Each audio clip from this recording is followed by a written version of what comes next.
Good morning students. आज हम पढ़ने जा रहे हैं next chapter chemical kinetics. Chemical kinetics है क्या? It is a branch of chemistry that deals with the study of rate of reaction, जो रेट ऑफ रिएक्शन के साथ डील करती है। Classification of chemical reaction on the basis of reaction rate. Instantaneous reaction, the reaction which takes place within a moment, जो एकदम से हो जाती है, are called instantaneous reaction. For example mixing silver nitrate and NaCl which precipitate of AgCl, जो क्या बना देते प्रेसिपिटेट होकर silver chloride, is formed within no time. Ag plus NO3 negative plus Na positive plus Cl negative changes into AgCl, white precipitate NaNO3. Since the reaction is extremely fast, it is therefore not possible to study their rate. इसीलिए कहते possible नहीं है कि इसका rate को study किया जा सके. Extremely slow reactions, certain chemical reactions are very slow. For example, fermentation of sugar, corrosion takes place more than 2 to 3 months. ठीक है. It is not possible to study their rates of reaction. Reaction rate takes place at moderate time. Reaction takes place at moderate time. The reaction proceed at a limited speed and their rate can be determined. Glucose ले लिया हमने, glucose ले लिया हमने, उसकी hydrolysis कर दी, glucose और fructose बन गया.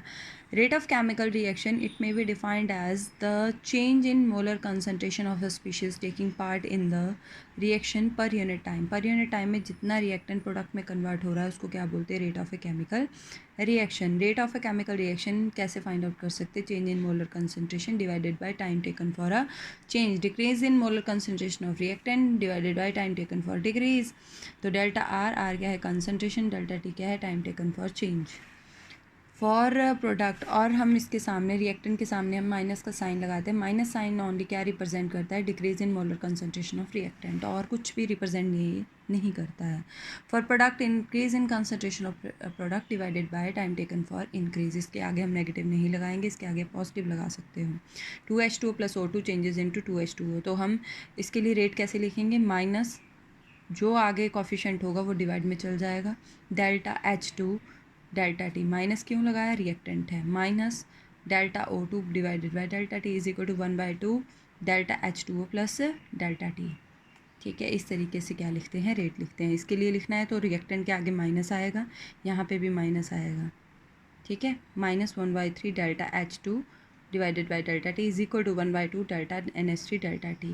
एवरेज रेट ऑफ रिएक्शन क्या होता है? The rate of reaction in change in molar concentration of species divided by the time taken for change.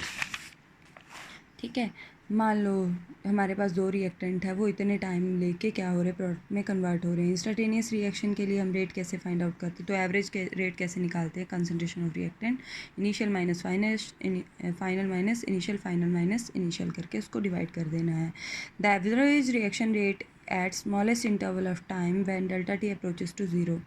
Delta T किसको अप्रोच कर रहा है? 0 को कर रहा है. तो रिएक्टेंट और ये क्या ले लिया हमने? प्रोडक्ट. माइनस का साइन ओनली क्या रिप्रेजेंट कर रहा है? Decrease in concentration of reactant.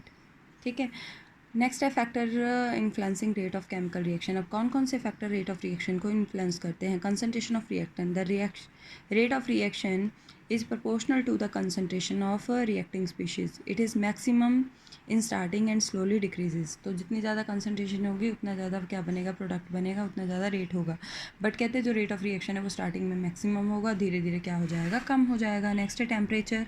With rise in temperature the rate of reaction increases because the energy of reacting species increases as the number of collision between reacting species also increases. ये react depend करता है कि जो colliding species है वो आपस में collide भी करने वाली हैं, आपस में रिएक्ट भी करने वाली हैं. अगर रिएक्ट करने वाली हैं तभी टेम्परेचर इंक्रीज़ करने पे वो आपस में रिएक्ट करेंगे और प्रोडक्ट देंगी. नेक्स्ट है presence of catalyst. Catalyst increase the rate of reaction and catalyst increase the rate of reaction, negative catalyst decrease the rate of reaction. Nature of reactant, the nature of reacting species also influence the rate of reaction.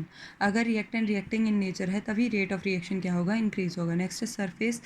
The rate of reaction is directly proportional to the surface area. Law of mass action. At a given temperature, the rate of a chemical reaction is directly proportional to the product of the molar concentration of the species raised to the power to their numerical coefficient, also called stoichiometric coefficient. मान लो ये हमारे पास reaction है A + B + C changes into product. तो rate किस पे depend कर रहा है? Concentration of reactant and their stoichiometric coefficient become their power. Rate of unit क्या है? रेट के मोल लीटर इनवर्स। ठीक है, तो रेट किस पे डिपेंड कर रहा है? Concentration directly proportional to the power. ठीक है, पावर के को क्या कर दो? मल्टीप्लाई कर दो। तो क्या आ जाएगा? Ka इंटू बी इंटू सी। अगर हमने कंसनट्रेशन 1 ले ली तो रेट किसके इक्वल है? K के। Rate of reaction, rate of reaction when the molar concentration of each reactant is unity और 1 मोल पर लीटर।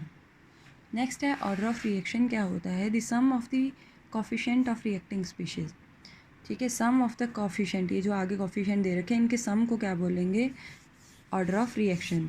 ठीक है, for example first order reaction, the reaction which rate of reaction depends upon the concentration of one reacting species, जिसमें सिर्फ एक ही reactant हो और उसको बोलेंगे फर्स्ट ऑर्डर। जिसमें दो रिएक्टेंट हो, दो हैं 2HI, तो इसका जो रेट है वो किस पे डिपेंड कर रहा है? 2 पे। ऑर्डर ऑफ रिएक्शन क्या होगा? 2। थर्ड ऑर्डर रिएक्शन जिसमें 3 रिएक्टिंग 2 + 1, देखो 2 + 1, तो किसका ऑर्डर ऑफ रिएक्शन क्या है? 3 है। Zero order reaction, the reaction in which rate of reaction is dependent on the independent of the concentration. इस पर डिपेंड नहीं करेगा कंसनट्रेशन पे, इंडिपेंडेंट होगा। इंडिपेंडेंट कब होगा? जब रिएक्शन कैटलिस्ट की प्रेजेंस में हो रही होगी, तो उसको जीरो ऑर्डर रिएक्शन बोलेंगे। ठीक है, unit for first order reaction, rate directly proportional to concentration Ka। Concentration के यूनिट मोल लीटर इनवर्स और रेट के unit mole litre inverse second inverse. तो K के यूनिट क्या हो जाएंगे? Mole litre inverse second inverse mole litre inverse. ये cut गया, क्या आ जाएंगे? फर्स्ट ऑर्डर के लिए सेकेंड इनवर्स। सेकेंड ऑर्डर के लिए मोल लीटर इनवर्स सेकेंड इनवर्स के ए कंसनट्रेशन के ट्वाइस कर देना है मोल लीटर इनवर्स। तो क्या आ जाएगा? Mole square litre inverse square. तो क्या आ जाएगा? कट जाएगा, ये यहाँ आ जाएगा mole inverse litre second inverse. समझ गए ना? नेक्स्ट है थर्ड ऑर्डर के लिए थ्राइस कर देंगे यहाँ पे, तो 3 इनवर्स आ गया, यहाँ पे मोल स्क्वायर आ गया, यहाँ पे मोल इनवर्स स्क्वायर आ गया, तो मोल स्क्वायर आ गया, यहाँ पे इन्वर्स हो जाएगा mole inverse square litre square second inverse. Zero order के लिए यहाँ पे कंसंट्रेशन 0 हो गई, तो mole litre inverse second inverse is equal to के क्या आ गया? Mole litre inverse second inverse. ठीक है, नेक्स्ट है molecularity of a reaction. The number of reacting species which collide simultaneously are called molecularity. कितनी रिएक्टिंग स्पीशीज़ है जो आपस में साइमल्टेनियसली कोलाइड कर रही हैं, उसको बोलते हैं molecularity. What is the difference between order and molecularity? Order of a reaction is the sum of the coefficient of reacting species involve in the rate of reaction. और मॉलिकुलैरिटी क्या है? Is the number of reacting species involve in simultaneously collision in an elementary और simplest reaction. ठीक है, order of reaction is determine experimentally, ये theoretical concept है। It is derive from rate equation, it is derive from mechanism of reaction. Order of reaction can be 0, it cannot be 0. It depends upon the pressure and temperature, it is independent upon the temperature and pressure. तो आज हम इतना ही करेंगे, next topic हम कल करेंगे।